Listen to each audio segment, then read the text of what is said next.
खबरों का lunch box. नमस्कार, मेरा नाम अमन गुप्ता है और आप रेडियो मनी 9 पर सुन रहे हैं खबरों का लंच बॉक्स। रेल हादसा पीड़ितों को जल्द मिलेगा मुआवजा, शेयर सटोरियों पर हुई बड़ी सख्ती और किस बैंक ने शुरू की यूपीआई के जरिए एटीएम से कैश निकालने की सुविधा, बताएंगे आपको आज के बुलेटिन में। और बिजनेस फाइनेंस से जुड़ी कई और भी खबरें हैं, तो शुरू करते हैं खबरों का lunch box. Bank of Baroda के ग्राहकों के लिए है अच्छी खबर। अब आप यूपीआई के जरिए एटीएम से निकाल पाएंगे कैश। बैंक ने ग्राहकों की सुविधाओं का ध्यान में रखते हुए कार्ड रहित नकद निकासी की सुविधा की शुरू। इसमें कोई भी ग्राहक बैंक के एटीएम से यूपीआई का इस्तेमाल कर सकता है निकासी।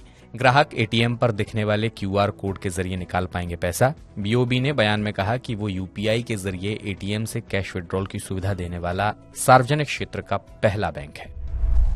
बीएसई और एनएसई ने 500 करोड़ रुपए से कम मार्केट कैप वाली कंपनियों पर बढ़ाई निगरानी। स्मॉल कैप शेयरों के भाव में भारी उतार चढ़ाव पर रोक लगाना है इस कदम का मकसद। हाई प्राइस और लो प्राइस में भारी अंतर और एक क्लोजिंग से दूसरी क्लोजिंग के बीच बहुत ज्यादा अंतर वाली कंपनियों को किया जाएगा निगरानी व्यवस्था में शामिल। खुदरा निवेशकों को शेयर बाजार की उठापटक से होने वाले नुकसान से बचाने में मिलेगी मदद। स्मॉल कैप शेयरों में भारी उतार चढ़ाव पर लगेगा अंकुश। ओडिशा रेल दुर्घटना के मृतकों के परिजनों के लिए बीमा दावा प्रक्रिया को बनाया जाएगा आसान। बीमा नियामक इरडा ने सभी बीमा कंपनियों को खुद आगे आकर बीमा दावों का निपटान करने का दिया निर्देश। सभी बीमा कंपनियों को मिला जिला प्रशासन या रेलवे अधिकारियों से संपर्क कर मृतकों और घायलों की सूची हासिल करने का निर्देश। एलआईसी ने की अपने पॉलिसी होल्डर और पीएम जीवन ज्योति और जीवन सुरक्षा बीमा योजना के सदस्यों के क्लेम तुरंत सेटल करने की घोषणा। परिजनों की मदद के लिए एलआईसी ने स्थापित की एक हेल्प डेस्क और पूछताछ नंबर। एलआईसी ने की मृत्यु प्रमाण पत्र स्वीकार करने में राहत देने की घोषणा। उपभोक्ताओं के लिए राहत भरी खबर। प्रमुख FMCG company Hindustan Unilever limited यानी एचयूएल ने कुछ श्रेणियों के उत्पादों के घटाए दाम। कंपनी ने जल्द ही दूसरी श्रेणियों में भी कीमत कम करने के दिए संकेत। पाम ऑयल, चाय और क्रूड ऑयल आदि जिंसों की कीमत घटने से एचयूएल ने की कटौती। एचयूएल ने अभी डिटर्जेंट, स्किन क्लींजर, साबुन और चाय के घटाए दाम। पिछले 2 वित्त वर्ष में एचयूएल ने दामों में की थी 18% की बढ़ोतरी। समय पर नहीं पहुंचा मानसून। दक्षिण अरब सागर के ऊपर निम्न दबाव क्षेत्र बनने से चल रही चक्रवाती हवाओं ने मानसून के मार्ग में खड़ी की गंभीर बाधा। भारतीय मौसम विभाग यानी आईएमडी ने केरल में मानसून के आगमन की संभावित तारीख का नहीं किया खुलासा। आमतौर पर 1 जून को केरल में प्रवेश करता है दक्षिण पश्चिम मानसून। भारत के लिए समय पर मानसून की शुरुआत है बहुत जरूरी। देश की 52% कृषि भूमि सिंचाई के लिए वर्षा पर है निर्भर। बिजली उत्पादन और जलाशयों के भंडार के लिए भी महत्वपूर्ण है मानसून। मौसम विभाग ने जताया था 4 जून को मानसून केरल पहुंचने का अनुमान। अल नीनो की वजह से दक्षिण पश्चिम मानसून में हो रही है ज्यादा देरी।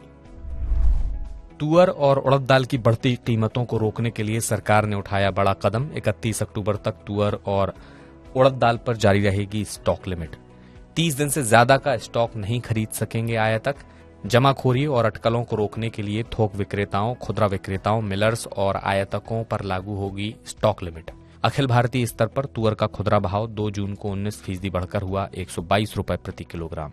उड़द का खुदरा भाव 5.26% बढ़कर हुआ 110 रुपए प्रति किलोग्राम। फसल वर्ष 2022-23 में तुअर और उड़द उत्पादन घटने का है अनुमान।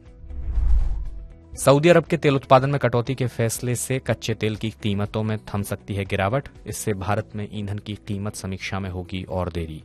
सऊदी अरब जुलाई से तेल उत्पादन में हर दिन करेगा 10 लाख बैरल की कटौती। ओपेक और दूसरे उत्पादक देशों ने भी तेल कटौती को 2024 के अंत तक बढ़ाने पर जताई सहमति। इससे तेल की कीमतों में $1 प्रति बैरल से ज्यादा की हुई बढ़ोतरी। इस तेजी से भारत के लिए आयातित कच्चा तेल खरीदना हो जाएगा फिर महंगा। भारत अपनी तेल की जरूरतों का 85% आयात से करता है पूरा। इससे पेट्रोल और डीजल की कीमतों में कटौती की संभावना हो सकती है धूमिल। फेम 2 की सब्सिडी घटने के बाद हीरो मोटोकॉर्प ने ई स्कूटर विडा V1 प्रो के दाम 6,000 रुपए बढ़ाए। 1 जून से लागू हो चुकी है नई कीमत। विडा V1 प्रो अब फेम 2 सब्सिडी और पोर्टेबल चार्जर समेत 1,45,900 रुपए में होगा उपलब्ध। इससे पहले इसका दाम था 1,39,900 रुपए। सरकार ने फेम 2 योजना के तहत ई 2 व्हीलर वाहनों पर घटा दी है सब्सिडी। फेम 2 में संशोधन के बाद सब्सिडी में आई प्रति इकाई 32,000 रुपए की कमी। तो खबरों के लंच बॉक्स में बस इतना ही। बिजनेस और पर्सनल फाइनेंस से जुड़ी हर अपडेट के लिए आप सुनते रहिए रेडियो मनी 9। मेरा नाम अमन गुप्ता है। चलता हूं, नमस्कार।